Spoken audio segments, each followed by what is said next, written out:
Hello and welcome to our channel. Are you learning English? Great! Let's learn English with a very interesting story. Don't forget to subscribe, like and comment. Let's get started. One sunny morning, a boy named Alex woke up feeling different. He looked around his room, but everything seemed normal. The sun was shining through the window. The birds were singing outside. But Alex felt something strange. He stood in front of the mirror. "Why do I feel so powerful?" he whispered to himself. He touched his head, then his chest. Everything was the same. But deep inside, he felt a strange energy. Alex was 12 years old. He lived in a small town with his parents and his little sister, Emma. He loved reading books about superheroes. He always dreamed of having superpowers, but he never thought it could really happen. At breakfast, his mom asked, "Did you sleep well, Alex?" "Yes," Alex said slowly, "but I had a strange dream." "What kind of dream?" Emma asked with a big smile. "I dreamt that I could hear people's thoughts," Alex said. Emma laughed. "That's silly." But Alex wasn't sure it was just a dream. On his way to school, Alex passed Mr. Benson, the baker. As he walked by, he suddenly heard a voice in his head. "I hope I didn't burn the bread again," the voice said. Alex looked around. Nobody was talking. Mr. Benson was just sweeping the floor in front of his shop. Did I just hear his thoughts? Alex asked himself. Later, in class, Alex sat next to his best friend, Mia. The teacher was talking about science, but Alex wasn't listening. Then, he heard Mia's voice, but her lips weren't moving. "I hope we have pizza for lunch," the voice said. Alex stared at Mia. She was just writing in her notebook.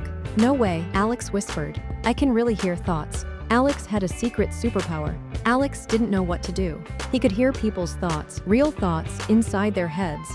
He looked around the classroom. Everyone was quiet, but Alex could hear whispers in his mind. "I forgot to do my homework. This class is boring. I hope no one sees my new pimple."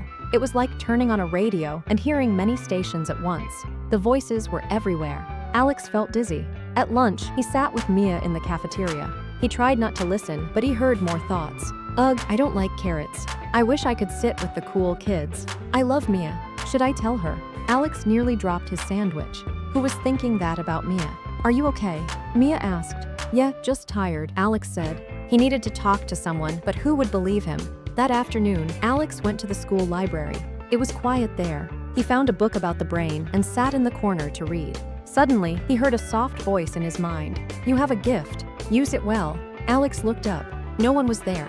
Just old Mrs. Carter, the librarian, putting books back on the shelf. Was that her thought? It felt different, like a message. But how? When Alex got home, he ran to his room and closed the door. He sat on his bed and took a deep breath. "I can hear thoughts. That's my secret superpower," he whispered. "But what should I do with it?" Just then, Emma knocked on the door. "Alex, can you help me with my homework?" she asked. He sighed. "Sure, come in." Emma walked in with her notebook and sat on the floor. As she worked, Alex heard her thoughts. "I want to be smart like Alex. I hope he's not mad at me." Alex smiled. "You are smart, Emma." She looked up. "How did you know I was thinking that?" Alex froze. Was it time to tell someone?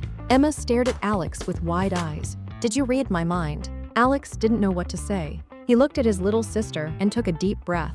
"Promise you won't tell anyone?" he asked. Emma nodded quickly. "I promise." Alex leaned closer. "I think I have a superpower. I can hear people's thoughts." Emma's eyes grew even bigger. "No way. Like a real superhero." Alex smiled. "Kind of, but it's not always fun. Sometimes it's loud. Sometimes it's confusing." "Can you hear my thoughts now?" Emma asked. Alex concentrated. He heard a soft voice in his head. "Please say yes. Please say yes." "Yes," he said. Emma laughed. "That's so cool." "Yeah," Alex said. "But it's also a big secret. No one else can know. Not Mom, not Dad, not even Mia." Emma zipped her lips with her fingers. Secret safe. For the next few days, Alex tried to control his power. He learned how to turn down the volume by focusing. He also learned to only listen when he really needed to. One day, during math class, Alex heard something strange. "I'm going to cheat on the test. No one will know." He looked around. Who was thinking that? He saw Jake, a boy who always sat in the back, looking nervous. Jake was glancing at a small paper hidden in his sleeve. Alex had a choice. Should he tell the teacher? Should he let it go? He didn't want to get anyone in trouble, but it felt wrong to stay quiet. After class, he walked up to Jake. "Hey," Alex said. "Are you okay?" Jake looked surprised. "Yeah, why?" "I just thought you looked a little stressed." Jake sighed. "I'm bad at math. I don't want to fail. My dad will be so angry." Alex understood. He wanted to help, not judge. "Come sit with me at lunch," Alex said. "I can help you study." Jake blinked. "Really?" "Yes. Everyone needs help sometimes." Jake smiled. "Thanks, Alex." Over the next few weeks, Alex used his superpower in quiet ways. He helped Jake pass his math test. He listened when his friends were sad, even if they didn't say anything out loud. He became kinder, more understanding. But Alex also learned something important. Knowing people's thoughts is a big responsibility. One day, Mia was sitting alone. She looked upset. Alex sat beside her. "What's wrong?" he asked. "I don't want to talk about it," Mia said. But Alex already knew. He had heard her thought. "My parents are fighting again. I hate it." Alex didn't say he knew. He just smiled and said, "I'm here if you need me." Mia looked at him and smiled back. "Thanks." That day, Alex made a promise to himself. He would only use his power to help, never to hurt or judge. He didn't need a costume or a cape. His secret superpower was enough to make a difference. And deep in his heart, he knew this was just the beginning of something greater.